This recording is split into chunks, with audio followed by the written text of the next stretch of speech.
आदरणीय दोस्तों, बगड़ाद पुराण में तीसरे भाग में आपका स्वागत है। तो बगड़ाद पुराण का तीसरा भाग चालू होता है कि अपनी 12 औरतों से बाघ जी 24 संतानें प्राप्त होती हैं और वो बगड़ावत कहलाते हैं। बगड़ावत गुर्जर जाति से संबंध रखते थे और इनका मुख्य व्यवसाय पशुपालन था और बड़े पैमाने पर इनका पशुपालन का कारोबार था। वे इस कार्य में प्रवीण थे।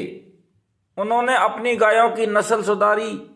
उनके पास बहुत ही बढ़िया नस्ल की गायें और प्रमाण के अनुसार काबरा नामक सांड उत्तम जाति का सांड था।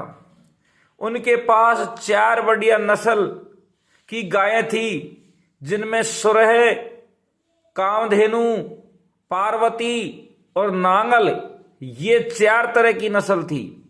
इनकी हिफाजत और सेवा में ये लोग लगे हुए थे। बगड़ावत भाइयों में सबसे बड़े तेजाजी, सवाई भोज, नियाजी और बहराव जी आदि थे। सवाई भोज की शादी मालवा में साडो माता के साथ में हो जाती है। साडो माता के यहाँ से भी दहेज में बगड़ावतों को पशुपालन ही मिलता है और एक ग्वाला भी मिलता है जिसका नाम नौपा ग्वाला था। उसे बगड़ावत साडू के पीहर मालवा से लाते हैं और नौपा ग्वाल इन पशुओं को जंगल में चराने का काम करता है। इसके अधीन भी कई ग्वाले हैं।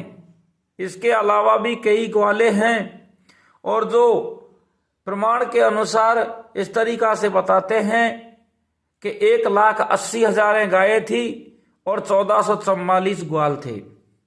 एक बार बगड़ावत गायें चराकर लौट रहे थे, तब उन गायों में से एक गाय ऐसी होती है जो रोज उनकी गायों में आकर के शामिल हो जाती है और शाम की टाइम जब घर जाने की होती है तो वो गायों से छट करके अलग चली जाती है।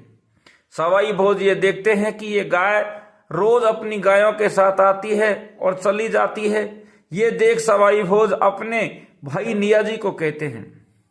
फिर नियाजी उस भाई से कहते हैं कि कल इसका पता लगाना, इस गाय के पीछे जाना। तो दूसरे दिन नियाजी उस गाय का पता लगाने के लिए उसके पीछे पीछे चले जाते हैं और इसके मालिक के पास में पहुंच जाते हैं। वह देखता है कि वह गाय एक गुफा में जाती है और वहां नियाजी पहुंच जाते हैं।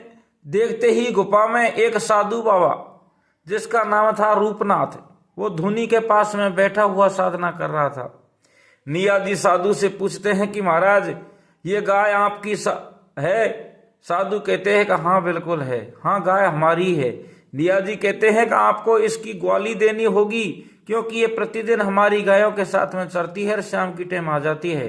हम इसकी देख रेख करते हैं। साधु कहता है अपनी झोली फैलाओ।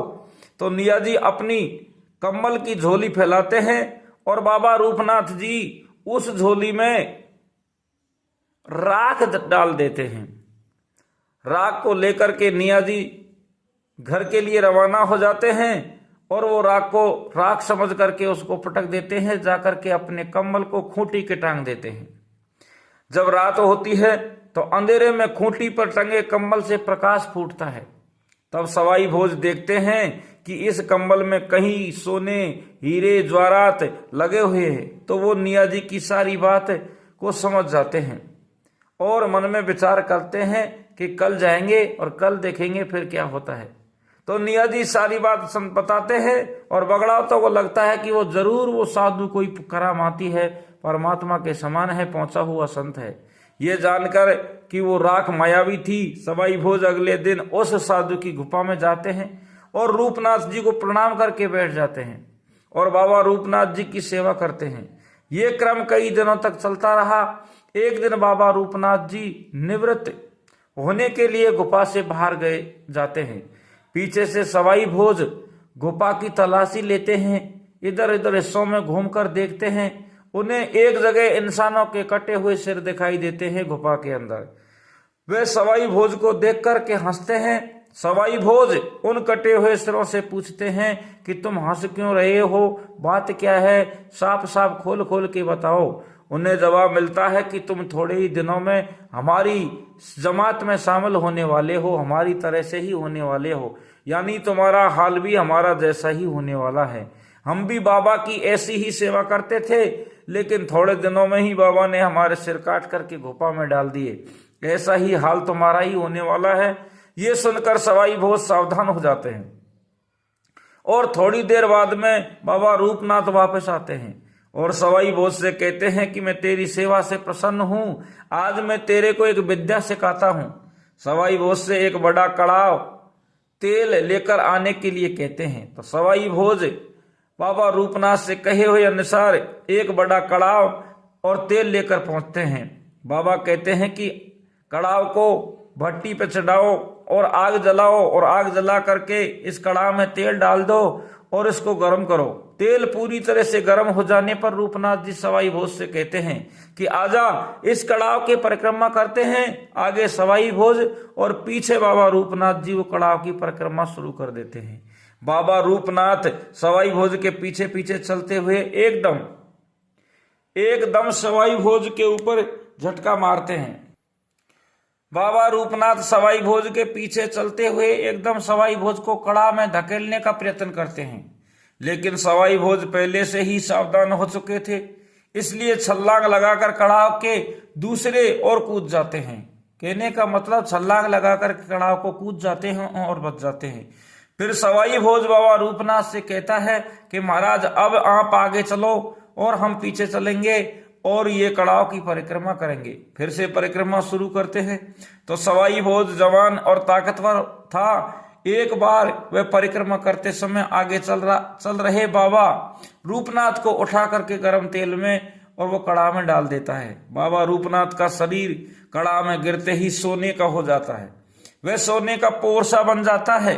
तभी अचानक आकाश से आकाशवाणी होती है कि सवाई भोज तुम्हारी 12 वर्ष की काया है, 12 वर्ष की उम्र है और 12 वर्ष की काया ही और 12 वर्ष की माया है, यानी 12 साल की ही बगड़ावतों की आयु है। बाबा रूपनाथ की गुफा से मिले धन की माया से 12 साल तुम्हारे साथ रहेगी। और एक आकाशवाणी ये भी कहती है कि ये जो सोने का पोरसा है इसको तुम पांव की तरफ से काटोगे तो ये बढ़ेगा और सिर की तरफ से काटोगे तो ये घटेगा। इस धन को तुम लोग खूब खर्च करना, दान पुण्य करना। सवाई भोज को बाबा रूपनाथ की गुफा से काफी सारा धन मिलता है, जिनमें एक तो जय मंगला नाम का हाथी था, एक सोने का खांडा था, एक बूली घोड़ी थी, सुरे गाय थी, सोने का पोरसा था और कश्मीरी तंबू था, इत्यादि सारे सामान, बड़ी बड़ी ये अजनबी चीज, ये चीजों को लेकर के सवाई भोज अपने गांव को आ जाता है। तो सज्जनों, अब यहां से आगे का प्रसंग आप अगले वीडियो में सुनेंगे। राम राम दोस्तों।